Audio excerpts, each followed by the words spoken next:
আমন্ত্রণ জানাচ্ছি আন্তর্জাতিক সংবাদে। শুরুতে সংবাদ শিরোনাম। ইরানের ক্ষেপণাস্ত্র মহড়া ঘিরে মধ্যপ্রাচ্যে উত্তেজনা। লিবিয়ার হাফতারকে $4 বিলিয়ন অস্ত্র দিচ্ছে পাকিস্তান। মঙ্গোলিয়া সীমান্তে শতাধিক ব্যালিস্টিক ক্ষেপণাস্ত্র মোতায়েন করেছে চীন। ইউক্রেনকে সহায়তার খেসারত, শীত সরঞ্জামের অভাবে ধুঁকছে নরওয়ের সেনারা। এবং সর্বশেষ থাকবে, পাকিস্তানের হয়ে গুপ্তচর বৃত্তির অভিযোগে ভারতে আরও 2 জন গ্রেপ্তার। এতক্ষণ শুনছিলেন সংবাদ শিরোনাম, এবারে বিস্তারিত সংবাদ। তবে তার আগে অনুরোধ থাকবে, ভিডিওটিতে একটি লাইক দিয়ে কমেন্ট করে জানিয়ে দিন কোন জেলা বা দেশ থেকে ভিডিওটি দেখছেন ও শুনছেন। ইরানের ক্ষেপণাস্ত্র মহড়া ঘিরে মধ্যপ্রাচ্যে উত্তেজনা। দেশজুড়ে বিভিন্ন শহরে ক্ষেপণাস্ত্র মহড়া চালিয়েছে ইরান। সোমবার এ মহড়া চালানো হয়েছে। এ নিয়ে মধ্যপ্রাচ্য জুড়ে উত্তেজনা দেখা দিয়েছে বলে সংবাদ মাধ্যমের প্রতিবেদনে দাবি করা হয়েছে। চলতি মাসের দ্বিতীয় দফা ক্ষেপণাস্ত্র মহড়ার ভিডিও অনলাইনে প্রকাশ করা হয়েছে। এ ঘটনায় উদ্বেগ প্রকাশ করেছে ইসরায়েলের প্রধানমন্ত্রী বেনিয়ামিন নেতানিয়াহু। এনবিসি নিউজ জানিয়েছে, ইরানের বর্ধিত ক্ষেপণাস্ত্র প্রোগ্রাম সহ বিভিন্ন হুমকির বিষয়ে প্রেসিডেন্ট ডোনাল্ড ট্রাম্পকে ব্রিফ করার পরিকল্পনা করছেন ইসরায়েলের প্রধানমন্ত্রী বেনিয়ামিন নেতানিয়াহু। আগামী মাসে ট্রাম্পের সঙ্গে দেখা করতে যুক্তরাষ্ট্র সফরে যাবেন নেতানিয়াহু। ইসরায়েলি কর্মকর্তারা এই প্রোগ্রামকে গুরুত্বপূর্ণ হুমকি হিসেবে দেখছেন এবং প্রয়োজনে দ্রুত সামরিক পদক্ষেপ নিতে সতর্ক করেছে। পশ্চিমা দেশগুলো ইরানের ক্ষেপণাস্ত্র সক্ষমতাকে মধ্যপ্রাচ্যে অস্থিতিশীলতার কারণ হিসেবে বিবেচনা করছে। তারা আশঙ্কা প্রকাশ করছে, ইরান যদি ইচ্ছা করে তবে এসব ক্ষেপণাস্ত্র দিয়ে পরমাণু অস্ত্র বহন করতে পারে। এ মাসের শুরুতে উপসাগরে ক্ষেপণাস্ত্র মহড়া চালিয়েছে ইরানের বিপ্লবী গার্ডস। ওই মহড়ায় বিভিন্ন কৃত্রিম লক্ষ্যবস্তুতে ব্যালিস্টিক ও ক্রুজ ক্ষেপণাস্ত্র নিক্ষেপ করা হয়েছিল। এছাড়া গত জুনে ইরানে ধ্বংস হওয়া পারমাণবিক স্থাপনা পুনর্নির্মাণ করার অভিযোগ করেছে ইসরায়েল। সূত্র, ইরান ইন্টারন্যাশনাল। লিবিয়ার হাফতারকে $4 বিলিয়ন অস্ত্র দিচ্ছে পাকিস্তান। লিবিয়ান ন্যাশনাল আর্মি এলএনএর কাছে $4 বিলিয়ন অস্ত্র বিক্রি করছে পাকিস্তান। এ বিষয়ে একটি চুক্তি চূড়ান্ত করেছে দুই পক্ষ। গত সপ্তাহে লিবিয়ায় সফরকালে এ চুক্তি সই করেছেন পাকিস্তানের সেনাপ্রধান ফিল্ড মার্শাল আসিম মুনির। এই চুক্তির ফলে তেল সমৃদ্ধ উত্তর আফ্রিকার দেশ লিবিয়ায় সামরিক শক্তির ভারসাম্যে বড় পরিবর্তন আসতে পারে বলে ধারণা করা হচ্ছে। চুক্তিতে অস্ত্রের অন্যান্য সরঞ্জামের মধ্যে যুদ্ধবিমানও রয়েছে, যা পাকিস্তান ও চীন যৌথভাবে নির্মাণ করেছে। প্রসঙ্গত যে, বর্তমানে লিবিয়ার পূর্বাঞ্চল নিয়ন্ত্রণ করছে খালিফা হাফতারের এলএনএ, আর পশ্চিমাঞ্চল নিয়ন্ত্রণ করছে ত্রিপোলি ভিত্তিক ও জাতিসংঘের স্বীকৃতি পাওয়া প্রধানমন্ত্রী আব্দুল হামিদ দাবাইবার সরকার। গত সপ্তাহে বেনগাজিতে সফরে গিয়ে হাফতারের ছেলে সাদ্দামের সঙ্গে বৈঠক করেন সেনাপ্রধান আসিম মুনির। তিনি সাদ্দামকে আহ্বান জানিয়ে বলেন, আপনাদের সশস্ত্র বাহিনীকে যতটা সম্ভব শক্তিশালী করুন, কারণ সশস্ত্র বাহিনী দেশের অস্তিত্ব নিশ্চিত করে। চুক্তির অনুলিপিতে বলা হয়েছে, হাফতারের দল পাকিস্তান চীনের তৈরি 16টি বহুমুখী যুদ্ধবিমান JF-17 যুদ্ধবিমান কিনছে। এছাড়া 12টি সুপার মুশাক বিমানও রয়েছে, যেগুলো ব্যবহৃত হবে পাইলট প্রশিক্ষণের জন্য। পাকিস্তানের এক কর্মকর্তা বলেছেন, চুক্তিটি 2.5 বছরের জন্য বিস্তৃত হবে, যার মধ্যে স্থল, সমুদ্র ও আকাশ সরঞ্জাম অন্তর্ভুক্ত থাকবে। পরবর্তী সময়ে চুক্তিটি $4.6 বিলিয়ন পৌঁছাতে পারে, যা পাকিস্তানের ইতিহাসে সবচেয়ে বড় চুক্তিতে রূপান্তরিত হতে পারে। মঙ্গোলিয়া সীমান্তে শতাধিক ব্যালিস্টিক ক্ষেপণাস্ত্র মোতায়েন করেছে চীন। চীনের সামরিক সক্ষমতা ও পারমাণবিক অস্ত্রভাণ্ডার দ্রুত সম্প্রসারণ নিয়ে যুক্তরাষ্ট্রের প্রতিরক্ষা দপ্তর পেন্টাগনের এক খসড়া প্রতিবেদনে উঠে এসেছে চাঞ্চল্যকর তথ্য। প্রতিবেদনে দাবি করা হয়েছে, চীন 3টি সাইলো ফিল্ডে, সাধারণত কৃষিক্ষেত্রে বা শিল্পে বাল্ক বা প্রচুর পরিমাণে শস্য, খাদ্যদ্রব্য, সিমেন্ট, কয়লা ইত্যাদি সংরক্ষণের জন্য ব্যবহৃত বিশাল কাঠামো বা ট্যাঙ্কগুলোকে বোঝানো হয়, 100টিরও বেশি আন্তঃমহাদেশীয় ব্যালিস্টিক ক্ষেপণাস্ত্র ICBM মোতায়েন করেছে বলে ধারণা করা হচ্ছে।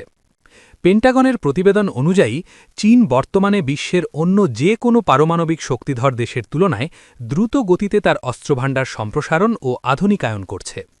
তবে এ ধরনের প্রতিবেদনকে চীনকে কলঙ্কিত ও আন্তর্জাতিক সম্প্রদায়কে বিভ্রান্ত করার অপচেষ্টা বলে অভিহিত করেছে বেইজিং।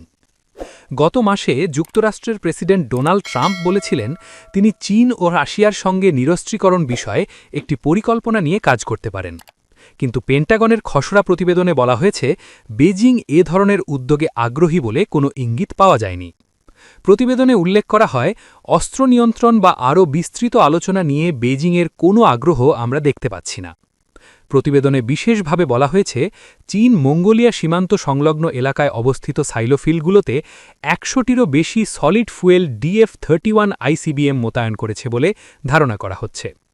পেন্টাগন আগে এসব সাইলোফিল্ডের অস্তিত্বের কথা জানিয়েছিল, তবে সেখানে কতগুলো ক্ষেপণাস্ত্র রয়েছে সে বিষয়ে এবারই প্রথম সংখ্যা উল্লেখ করা হলো। তবে এই প্রতিবেদনে নতুন করে মোতায়েন করা ক্ষেপণাস্ত্রগুলোর সম্ভাব্য লক্ষ্যবস্তু সম্পর্কে কিছু জানানো হয়নি। এতে বলা হয়েছে ২০২৪ সালে চীনের পারমাণবিক ওয়ারহেডের সংখ্যা ছিল প্রায় ৬০০র কিছু বেশি, যা আগের বছরগুলোর তুলনায় উৎপাদনের গতি কিছুটা কমার ইঙ্গিত দেয়। ইউক্রেনকে সহায়তার খেসারত, শীত সরঞ্জামের অভাবে ধুঁকছে নরওয়ের সেনারা। ইউক্রেনকে সামরিক সহায়তা দিতে গিয়ে নিজেদের সেনাবাহিনীর মৌলিক সরঞ্জামের সংকটে পড়েছে ন্যাটোর সদস্য দেশ নরওয়ে। সম্প্রতি নরওয়ের সশস্ত্র বাহিনীর প্রধান ট্রেড ইউনিয়নের মুখপত্র ফরসেভারেজ ফোরামের এক প্রতিবেদনে এই চাঞ্চল্যকর তথ্য উঠে এসেছে। প্রতিবেদনে বলা হয়েছে, প্রচণ্ড শীতের মধ্যে কাজ করার জন্য প্রয়োজনীয় পোশাক ও সরঞ্জামের অভাবে ভুগছেন দেশটির সেনারা। বিশেষ করে শেল জ্যাকেট, উলের অন্তর্বাস, ব্যালাক্লাভা এবং বরফে চলাচলের বিশেষ বুটের তীব্র সংকট দেখা দিয়েছে। এমনকি অনেক ক্ষেত্রে হেলমেট এবং যুদ্ধের ভেস্টের মতো গুরুত্বপূর্ণ সুরক্ষা সরঞ্জামও পাওয়া যাচ্ছে না। এই সরঞ্জামের ঘাটতির কারণে নরওয়ের সেনাবাহিনীর বেশ কিছু নিয়মিত প্রশিক্ষণ কর্মসূচি বাতিল করতে বাধ্য হয়েছে কর্তৃপক্ষ। সেনাবাহিনী ও নৌবাহিনীর প্রধান নিরাপত্তা প্রতিনিধি রবার্ট হ্যানসেন এই পরিস্থিতি নিয়ে গভীর উদ্বেগ প্রকাশ করেছেন। তিনি জানিয়েছেন, ইউক্রেনকে বিপুল পরিমাণ সরঞ্জাম ও অর্থ সহায়তা প্রদান করায় নরওয়ের নিজস্ব প্রতিরক্ষা প্রস্তুতি ও সক্ষমতা এখন বড় ধরনের চ্যালেঞ্জের মুখে পড়েছে। তবে দেশটির সামরিক নেতৃত্বের পক্ষ থেকে এই সংকটের বিষয়টিকে কিছুটা নমনীয়ভাবে দেখার চেষ্টা করা হচ্ছে। নরওয়ের প্রতিরক্ষা প্রধান আইরিক ক্রিস্টাফারসেন মন্তব্য করেছেন, এই মুহূর্তে নিজেদের গুদাম পুরোপুরি পূর্ণ রাখার চেয়ে ইউক্রেনকে সাহায্য করাকে তারা বেশি অগ্রাধিকার দিচ্ছেন।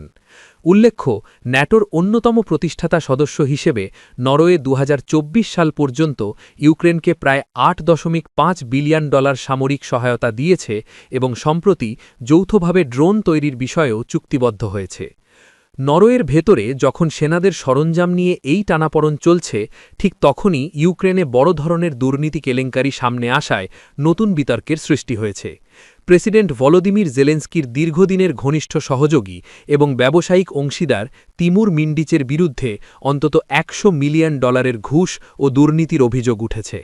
ইউক্রেনের ন্যাশনাল অ্যান্টি করাপশন ব্যুরোর মতে, মিন্ডিচ রাষ্ট্রীয় পারমাণবিক অপারেটর এনারগোটমের ঠিকাদারদের কাছ থেকে এই বিপুল অর্থ হাতিয়ে নিয়েছেন। নরওয়ে কেবল চলতি বছরেই ইউক্রেনের জ্বালানি খাতে প্রায় $৫৪৫ মিলিয়ন সহায়তা দিয়েছে। এই দুর্নীতির খবরে কড়া প্রতিক্রিয়া জানিয়েছে নরওয়ের পররাষ্ট্র মন্ত্রণালয়। তারা স্পষ্ট করে বলেছে, বিদেশি সহায়তার অপব্যবহারের ক্ষেত্রে নরওয়ের অবস্থান সবসময়ই জিরো টলারেন্স। সূত্র RT। পাকিস্তানের হয়ে গুপ্তচর বৃত্তির অভিযোগে ভারতে আরও ২ জন গ্রেপ্তার।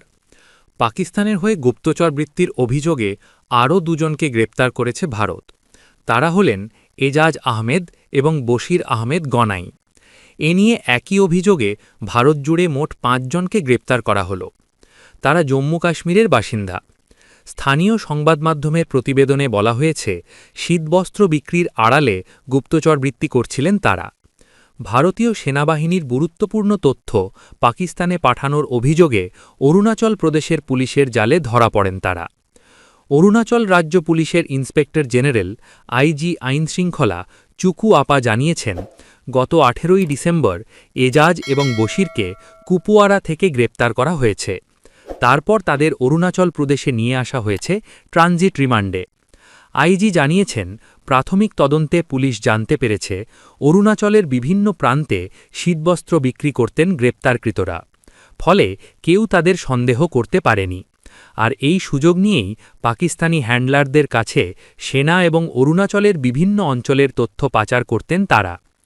IG আরও জানিয়েছেন, ওই তথ্য কি শুধু পাকিস্তানেই পাচার করা হয়েছিল নাকি চীনেও পাঠানো হয়েছিল তা খতিয়ে দেখা হচ্ছে। কারণ অরুণাচলের ওপর দীর্ঘদিন ধরেই নজর রয়েছে চীনের।